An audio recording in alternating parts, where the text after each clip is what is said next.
Friends, मेरो छोरीले हेर्नु नि यहाँनिर घर तरुल खनेको अरे। हाम्रोमा यहाँ त्यत्तिकै भएको थियो हो। अन्त आमालाई देखाएँ, म त चिन्दिनँ। आमालाई भिडियो कल गरेर देखाएको, आमा यो घर तरुल हो भन्दै देखाएँ। हो भन्यो हो।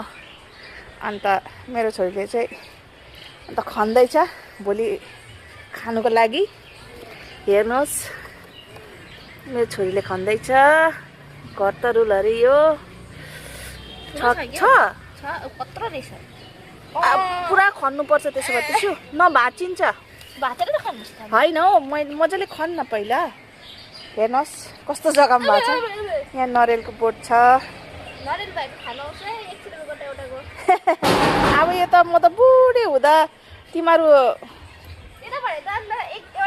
जवान भइसकेर चाहिँ फल्छ होला यो नरियल चाहिँ। खन्नुपर्छ नानी, पुरा खन्नुपर्छ। यहाँ हेर्नुहोस् न यस्तो छ। पुरा ठुलो भएको रहेछ। थाहै छैन, हामीलाई पनि थाहै छैन के भएछ भनेर। घर तरुल आमाले हिजै मलाई, म हिजो चाहिँ गोरुबथानबाट आएको कि आमाले घर तरुल लैजा खनेको छु भन्नु हुँदै थियो। मेरो घरमा पनि भएको छ होला आमा भनेर भने, म त तपाईँलाई भिडियो कल गरेर देखाउँछु भनेर भने हो। अन्त अहिले भिडियो कल गरी देखाएको।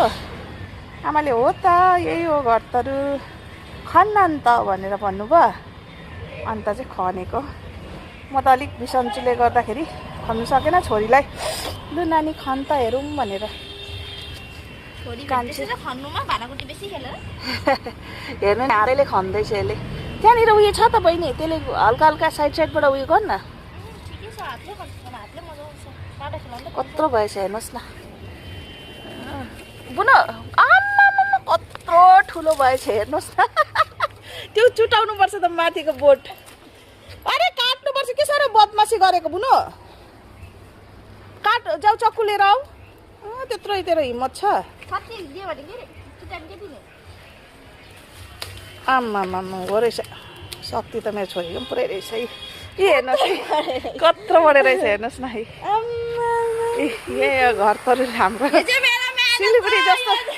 सिलगढी जस्तोमा घर तरुल फल्नु त अब ठुलै कुरा हो। मेरो मेहनत त मेरो, मैले खनेको यो। तल राख्न हेरौँ। हेर्नुहोस् न पल्टा त बहिनी। ला तेरो यो हेर्नुहोस् है, यत्रो भएछ, पुग्छ नि है।